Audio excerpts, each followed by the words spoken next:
Bom dia, turma. Boa tarde ou boa noite, dependendo do horário que você esteja assistindo esta aula.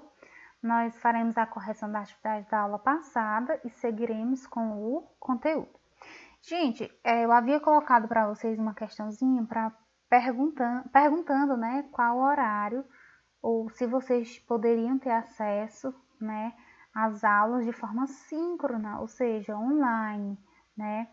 Então, 58% dos que responderam, e somente 12 alunos responderam a atividade da aula passada, disseram que sim, que tinham interesse, mas que não possuíam recursos suficientes, ou seja, a internet, ou às vezes um celular, né?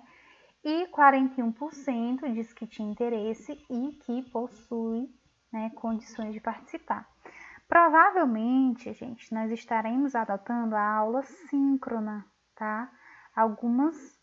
Por algumas semanas, o diretor com certeza falará isso com vocês, sobre essa novidade, porque apesar de toda dificuldade, né, a gente vai tentando driblar e quem não tiver acesso, a gente vai construindo outros caminhos para esses alunos que não tiverem acesso, né, a essas aulas online.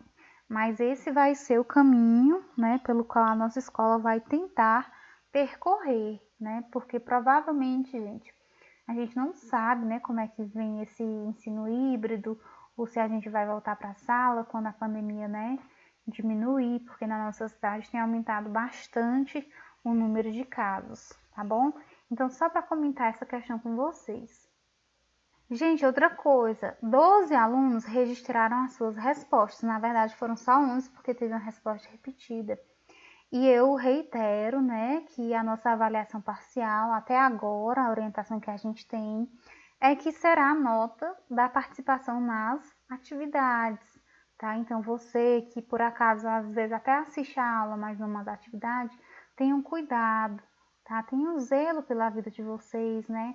Especialmente os que não estão trabalhando, os que não trabalham, os que ficam em casa.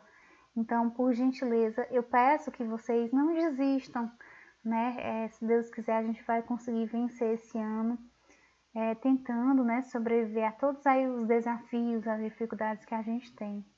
Então, na aula passada, nós vimos quanto aos tipos de argumentos, né? Espero que vocês tenham conseguido assistir o vídeo sem nenhum percalço. Então, gente, vocês viram, no mínimo, né, 3 tipos de argumentos que vocês podem levar assim para a vida de vocês, né? Que é o argumento de autoridade, que é aquele quando você utiliza uma citação de um livro, de um autor, de um jornal, de uma revista, enfim, para comprovar a sua ideia, né, as informações que você já colocou no seu texto, ou você introduz com essa citação e depois complementa. A gente tem o segundo tipo de argumento, que é por comprovação, ou seja, aquele em que você utiliza dados, né, frutos de alguma pesquisa do IBGE ou de outro instituto de pesquisa. Você pode utilizar também pesquisas que não necessariamente estejam em forma, né, de número, e você pode utilizar, né, algum trecho, enfim, de um texto que comprove, né, aquilo que você tenha dito.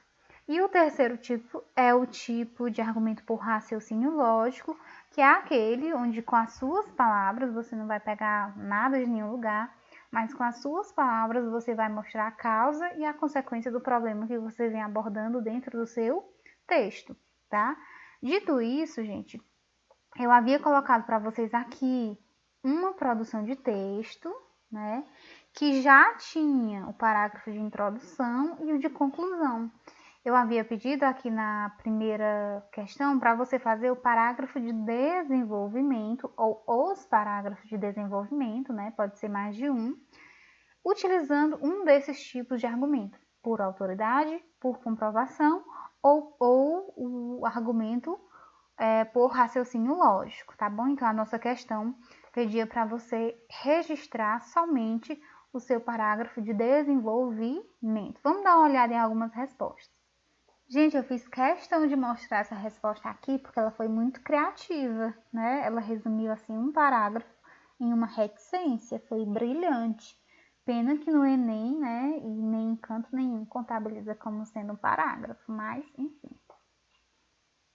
Gente, dei uma pausa e leio rapidamente esse parágrafo aqui que foi registrado nessa resposta.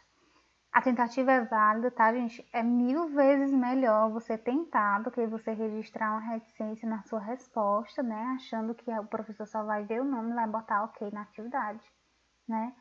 Aqui, gente, se você parar para pensar, tem uma parte que diz assim, ó, é necessário respeitar a lei seca e, antes de tudo, que o Estado tome as medidas mais cabíveis em relação a tudo isso, fazendo assim com que todos vivemos em um país de liberdade. Gente, aqui, esse aluno, ele deu a solução.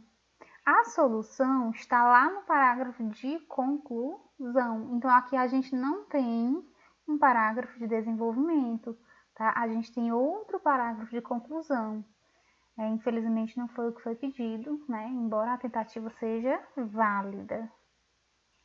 Aqui, gente, o colega já citou, né, um argumento de autoridade. Citou aí, trouxe um trecho de um periódico, ou seja, de um jornal venezuelano, né? Inclusive indicou aí, né, a fala retirada desse jornal.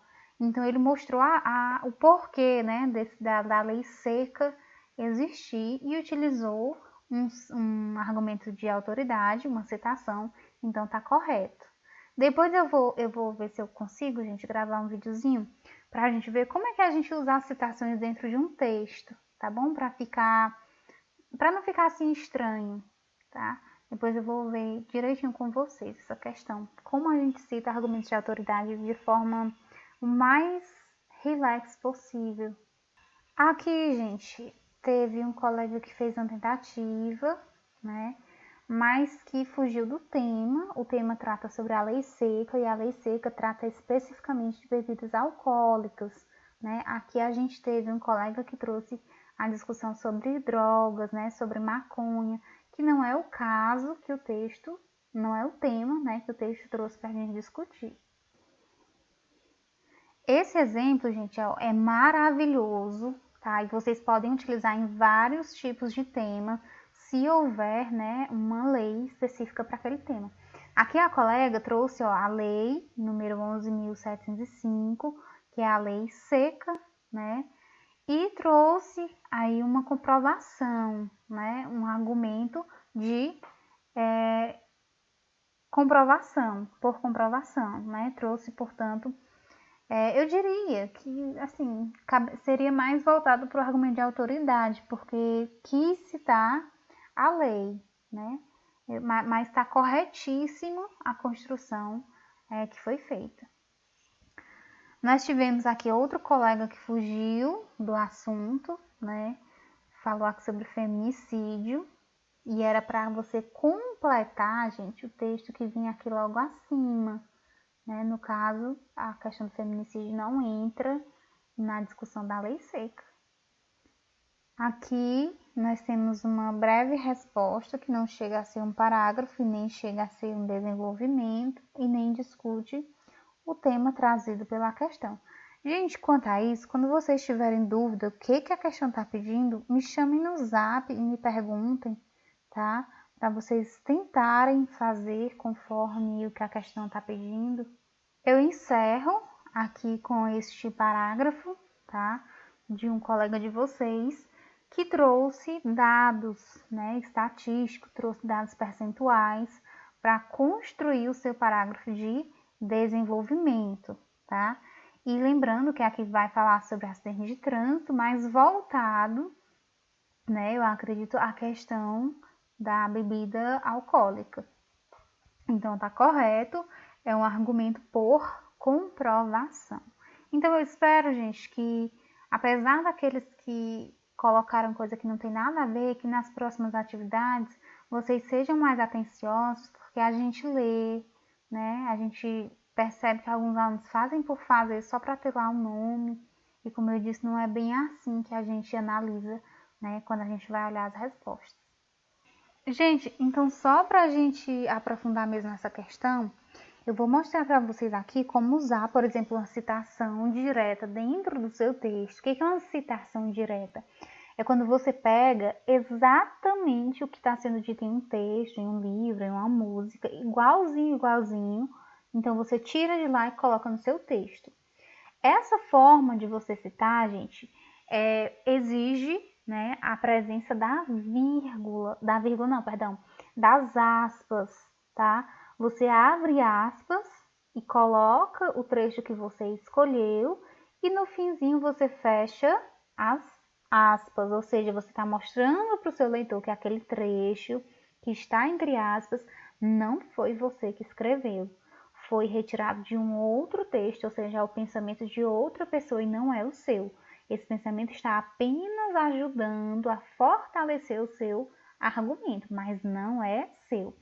Além disso, gente, se você tiver conhecimento, você pode citar o autor, tá? Nesse caso aqui a gente tem o Metzer, tá?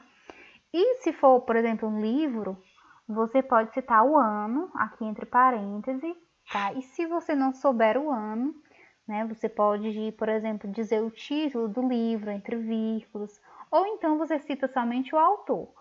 Mas aí, gente, é interessante a gente utilizar algumas palavrinhas, que é o que a gente chama de conjunções conformativas. São palavras que geralmente ligam orações, introduzem orações, e essas conjunções conformativas, elas vão dar justamente a ideia que você está de acordo com o pensamento daquela pessoa, que você está de acordo com o pensamento daquela frase que você está utilizando. Então, que palavrinhas são essas que a gente pode utilizar antes da nossa citação? São as palavras, as conjunções consoante. Consoante, você diz, mas Maria, consoante, você lembra logo da consoante, da vogal. Essa palavra aqui, pessoal, não faz referência, tá, às consoantes do alfabeto. Ela quer dizer de acordo com, tá? É o mesmo, são sinônimos. Ou você pode utilizar a palavra conforme Metzer, e aí introduz a citação.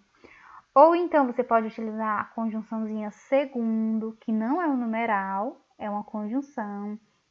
Ou você pode utilizar de acordo com, você pode utilizar a preposiçãozinha para, né? Para Metzer, a pesquisa bibliográfica é o primeiro passo de um trabalho científico. Ou seja, segundo o pensamento dele, né? Essas palavras querem dizer isso e você pode utilizar no seu texto sempre que você for utilizar uma citação.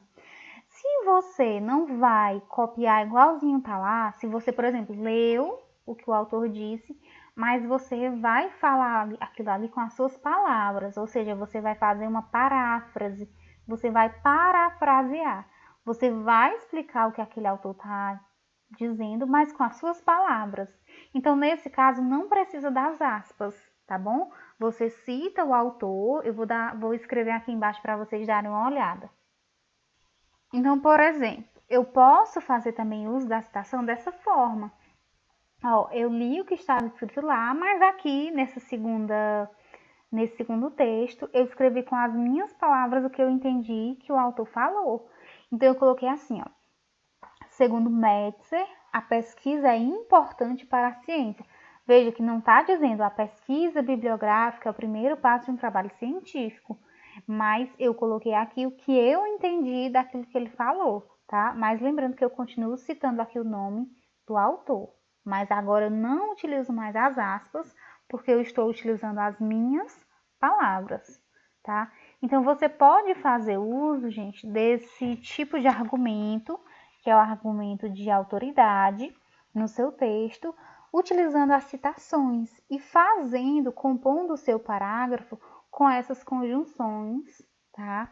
Que inclusive é uma das competências do Enem, depois a gente vai estudar, que são os conectivos, que enriquecem o seu texto e por si só já introduzem uma determinada ideia.